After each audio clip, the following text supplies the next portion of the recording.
Here's some big news. Governor Gavin Newsom is unequivocally running for president in 2024 if Biden does not. That's according to some sources, some fundraising sources, who told the publication The Wrap that he's absolutely in if Biden is not. And according to this article, he's expecting that Biden will, after the midterms, say that he's not running, and then we will have Newsom fighting with Kamala Harris for the crown, which will be very interesting. Two Californians going after it. There's been some speculation for a while that Newsom is very much interested in it, which I find interesting. I don't know what do you think about Newsom, Batya? I mostly associate him, not being a Californian, I mostly associate him with very strict pandemic restrictions, incredibly strict pandemic restrictions that he himself did not follow at all times. There was the infamous,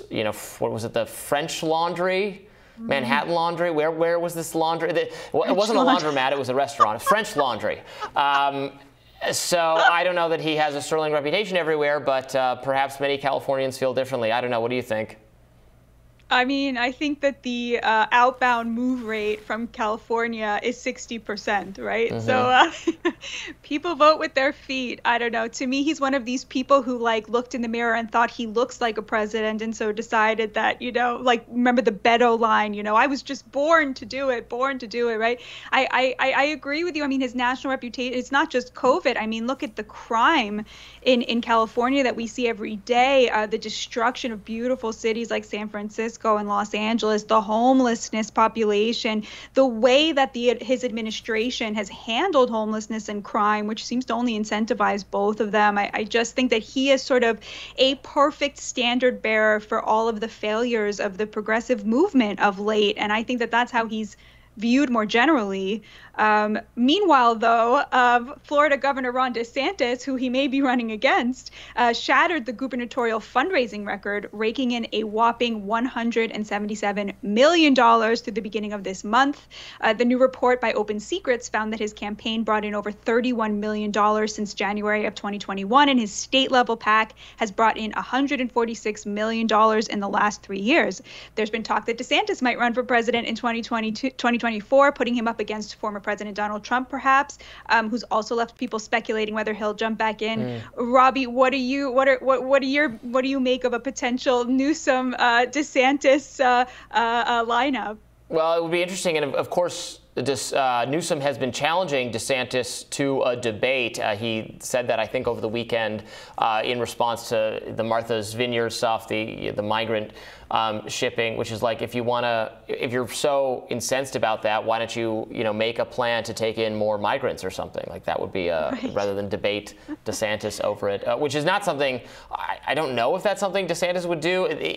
I've talked about it on the show before, but they have under his sort of comms people, they have a very interesting philosophy of what kind of media appearances he does. He speaks to local media, but generally will not do adversarial or oppositional national media. He famously turned down a request to be on The View because he wants to speak to conservatives, probably independents, but not. He has this theory that when you talk to the mainstream media or the progressive media, the adversarial media, they're setting the terms, and it's always going to be a gotcha kind of situation. I don't know how he would feel about debate. Might be different, but yeah, look, if Biden doesn't run, I guess Newsom will be a real contender. I still think Kamala Harris, by virtue of being the vice president, is going to have a really inside track to get. And I know she's not particularly popular. I mean, really, there's no one in the Democratic coalition, or maybe you can come up with a name I haven't thought of,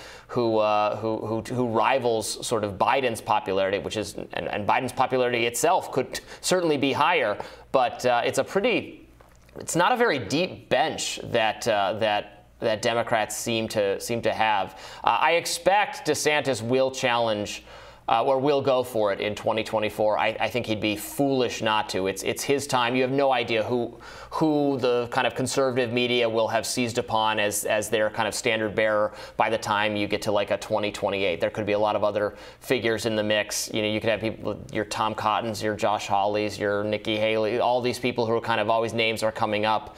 Right now, the field is really being cleared for DeSantis, possibly to have to take on Trump if Trump, assuming he does go for it. But I think that's going to be his best shot, and he should definitely take it. Now, new polling shows Trump's favorability among registered voters has dropped. According to the NBC poll released Sunday, 34% of registered voters said they have a positive view of Trump compared to 36% last month. I don't know. What is that telling us, Batya? Well, I will say one of the very few people to predict Trump's victory, Ann Coulter, who was sort of laughed out of the room when she said this on Bill Maher, famously, she said over the weekend, can we just make Ron DeSantis president today after the Martha's Vineyard debacle? And so, I think she has a really good finger on the pulse of what's going on her side. And she wrote a piece a couple weeks ago saying just Trump is done.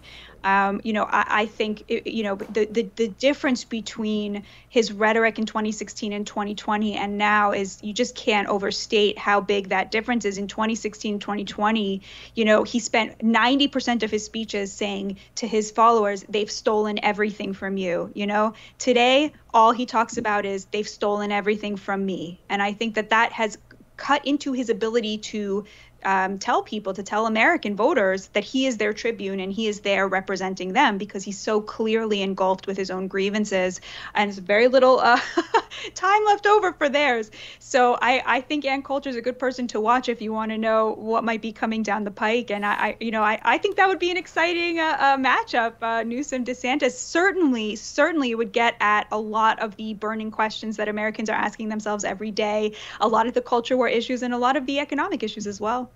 Yeah, she, interestingly, Ann Coulter, turned on Trump earlier than a lot of other figures because she's really, immigration is one of her major issues, and she perceived that he was not living up to his promises, his commitments on border security, and she was really angry at him for that, and has now, I think, correctly diagnosed, I see her often arguing against other people on the right who are still, Trump loyalists, saying, but he didn't deliver the things he said he was going to deliver. Actually, I saw her arguing against a lot of kind of election conspiracy stuff, saying like it's from her standpoint, she's saying that it's no mystery that he lost. I believe that he lost because he didn't do the things that I wanted him to do, that he said he was going to do. It's very interesting. Well, we'll have more Rising right after this. Stay tuned.